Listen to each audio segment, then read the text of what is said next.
நான் ஆட்சிக்கு வந்தேன்னா விவசாயிகளுக்கு 5 ஏக்கருக்கு கீழே முழு தள்ளுபடின்னு சொன்னார், வரவேற்றோம். 5 ஏக்கருக்கு மேல இருந்தால் பாதி தள்ளுபடின்னு சொன்னார், பரவாயில்ல, அதையும் நாங்கள் ஏற்றுக்கொண்டோம். அதோடு நான் அடுத்த ஜென்மம் எடுத்தா விவசாய பிறக்கத்தான் விருப்பப்படுறேன்னு சொன்னார். உண்மையிலுமே விவசாயிகள் மகிழ்ச்சியோடு இருந்தோம். ஆனால் இன்னைக்கு முதல்வர் அவர்கள் சொன்னதை செய்யாத சூழ்நிலையில தமிழ்நாடு முழுவதும் இருக்கிற எல்லா விவசாயிகளும் கடனை கட்ட முடியாத சூழ்நிலை. ஏன்னா கடந்த 13 ஆண்டுகளாக தமிழ்நாட்டு விவசாயிகளுக்கு லாபமும் இல்லைன்னு சொல்லி மத்திய அரசாங்கத்தோட புள்ளி விவரங்கள் தெரிவிக்கும்.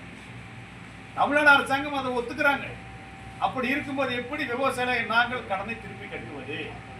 கூட்டுறவு சங்க கடன் மட்டும் எங்களுக்கு இல்ல, தேசியமயமாக்கப்பட்ட வங்கியிலும் கூட நிறைய கடன் வாங்கி வச்சிருக்கிறோம். வெளியிலும் ஊர்ப்புறங்களில் நிறைய கடன்களை வச்சிருக்கிறோம்.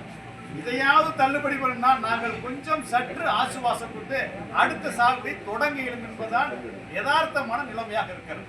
எனவேதான் முதல்வர் அவர்கள் எங்களுடைய கோரிக்கை என்பது பார்த்தீங்கன்னா விவசாயிகளுடைய எல்லா கடன்களையும் தள்ளுபடி செய்யணும் எங்கள் கோரிக்கை. ஆனா வாக்குறுதி அதை விட ரொம்ப சின்ன வாக்குறுதி. 5 ஏக்கருக்கு இருந்தால் கூட்டுறவு பயிர்க்கடன் மட்டும், அதுவும் கூட்டுறவு சங்கங்களை வாங்கியிருந்தாலும் மட்டும்தான் தள்ளுபடி தான் முதல்வர் வாக்குறுதி கொடுத்திருக்கிறாங்க. எனவேதான் சொன்னதையாவது செய்யுங்கன்னு சொல்லி எல்லோரும் தமிழ்நாடு முழுவதும் போராடி கொண்டிருக்கிறோம்.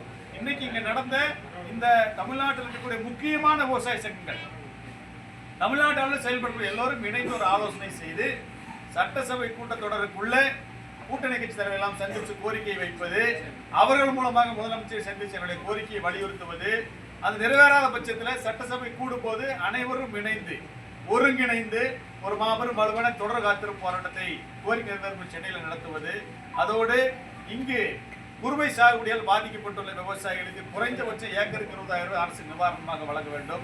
வேலை இல்லாமல் கஷ்டப்படக்கூடிய விவசாய தொழிலாளிகளுக்கு குறைந்தபட்சம் ஒவ்வொரு விவசாய தொழிலாளிக்கும் ஒரு 10,000 ரூபாய் கொடுக்கணும்.